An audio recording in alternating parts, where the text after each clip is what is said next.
యాదాద్రి భువనగిరి జిల్లాలో సామాన్యుల కలల ఇల్లు double bedroom housing project BRS హయాంలో 2015లో ప్రారంభమైంది. అది మధ్యలో ఆగిపోయి లబ్ధిదారుల కలల్ని గాల్లో కలిసిపోయేలా చేసింది.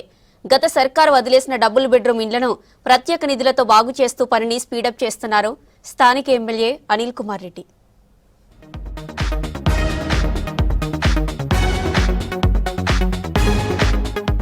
గత ప్రభుత్వం ఎన్నికల ముందు హడావుడిగా పట్టాలు పంచి చేతులు దులుపుకున్న డబుల్ బెడ్రూమ్లను సెట్ చేసే పనిలో పడ్డారు భువనగిరి అధికారులు. ఇళ్లలో ఉండేందుకు కనీస మౌలిక వసతులు కూడా లేక లబ్ధిదారులు ఇబ్బందులు పడడంతో సమస్యను గమనించిన స్థానిక ఎమ్మెల్యే కుంభం అనిల్ కుమార్ రెడ్డి చొరవ తీసుకున్నారు. గతంలో ఈ డబుల్ బెడ్రూమ్ టీఆర్ఎస్ గవర్నమెంట్ 10 సంవత్సరాల నుంచి దీన్ని కట్టడం జరిగింది, పట్టాలు ఇవ్వడం జరిగింది. ఇల్లు కావాలని వచ్చి చూస్తే ఇందులో ఎలాంటి సౌకర్యాలు లేకుండే, రోడ్లు లేకుండే, మొత్తం గబ్బిలాలు తిరుగుతుండే, పట్టాలు ఇచ్చి దులుపుకురు తప్ప ఏం సౌకర్యాలు లేకుండే. తర్వాత తదనంతరం కాంగ్రెస్ గవర్నమెంట్ వచ్చిన తర్వాత గౌరవ కుంభం అనిల్ కుమార్ రెడ్డి అన్న గారు ప్రత్యేకంగా దీని మీద ఇన్స్పెక్షన్ చేసి 4,50,00,000 ఇప్పటికి దీనికి కమిటీ చేసి రోడ్లే గానీ, డ్రైనేజ్ వ్యవస్థ గానీ, మున్సిపల్ సంబంధించిన ట్యాప్సే గానీ, నల్ల కలెక్షన్లు కూడా రావడం జరుగుతుంది. జిల్లా కేంద్రంలో 560 ఇండ్లు, మొత్తం 1158 డబుల్ బెడ్రూమ్ ఇల్లు లబ్ధిదారులకు అందజేయాలనే లక్ష్యంతో ముందడుగు వేశారు.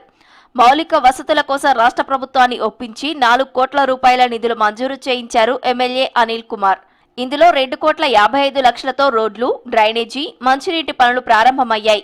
విద్యుత్ పనుల కోసం మరో 78 లక్షల రూపాయలు అవసరమని అధికారులు అంచనా వేశారు. అనిల్ కుమార్ రెడ్డి గారు గౌరవ శాసనసభ్యులు ఒకే మాట చెప్పిర్రు, అర్హులైన ప్రతి పేద ప్రజలకు డబుల్ బెడ్రూమ్ ఇచ్చే కార్యక్రమం చేస్తారు.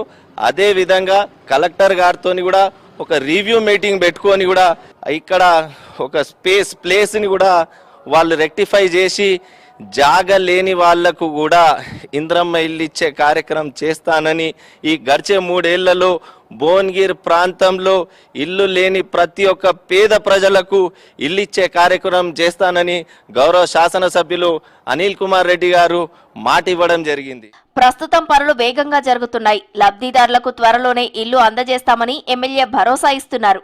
గత ప్రభుత్వం వదిలేసిన పనులను మేము పూర్తి చేస్తున్నామని, మౌలిక వసతులన్నీ కల్పించి త్వరలో లబ్ధిదారులకు గృహాలను అందజేస్తామన్నారు. మళ్ళా 3-4 కోట్లు పెట్టిస్తే ఇక్కడ ఉన్న 444 ఇండ్లు, 400 ఏమో అలాట్మెంట్ అయింది, ఇంకా 44 ఆ పక్క ఉన్నాయి, అవి కంప్లీట్ కాలే, అవి ఇంకా అధ్వానంగా ఉన్నాయి. ఇవన్నిటిని కంప్లీట్ చేసి మరి లబ్ధిదారులకు ఇవ్వాల్సిన అవసరం ఉంది. అట్లనే భువనగిరిలో అక్కడ కొండమాడుగు అయితేంది, జుబులక్పల్లి అయితేంది, ముక్తాపూర్ అయితేంది, అవన్నీ కలిపి దాదాపు అవి ఒక 120 ఇండ్లు ఉన్నాయి, 120 పైచీలకు ఉన్నాయి. సో ఇవన్నీ కూడా చేయాల్సిన అవసరం ఉంది. సో ఇది పరిస్థితి. సో ఓ పక్క ఇందిరమ్మ ఇల్లు ఇస్తూ, రేషన్ కార్డులు ఇస్తూ మేము మరి కాంగ్రెస్ ప్రభుత్వం ప్రజాపాలన ఈ డబుల్ బెడ్రూమ్ మీద కూడా ప్రత్యేకమైన దృష్టి పెట్టినాం. సామాన్యుల కలల ఇళ్లను వాస్తవం చేస్తున్న కాంగ్రెస్ ప్రభుత్వ నిర్ణయంపై లబ్ధిదారులు హర్షం వ్యక్తం చేస్తున్నారు. సర్కార్కు కృతజ్ఞతలు చెబుతున్నారు. గృహ నిర్మాణ శాఖ మంత్రులు ఉన్నటువంటి పొంగులేటి శ్రీనివాసరెడ్డి గారిని ఒప్పించి ఈ తక్షణమే మొదటి దఫాగా 2.5 కోట్ల నిధులను విడుదల చేయించి ఇక్కడ ఉన్నటువంటి ఈ డ్రైనేజ్ వ్యవస్థ కానీ, ఎలక్ట్రిసిటీ కానీ, 2వ విడతగా కిటికీలు కానీ, ఇంటీరియర్కి సంబంధించినటువంటి పనులు పూర్తి చేసి నిజమైన లబ్ధిదారులకు ఇందిరమ్మ పాలనలో ప్రజాపాలనలో లబ్ధిదారులందరూ కూడా న్యాయం చేకూర్చే విధంగా ముందుకు పోతారు. ఏళ్ల తరబడి నిర్లక్ష్యానికి గురైన డబుల్ బెడ్రూమ్ ఇండ్లను ఇప్పుడు పూర్తి చేయడంతో పేదలకు న్యాయం జరుగుతుందంటున్నారు లబ్ధిదారులు.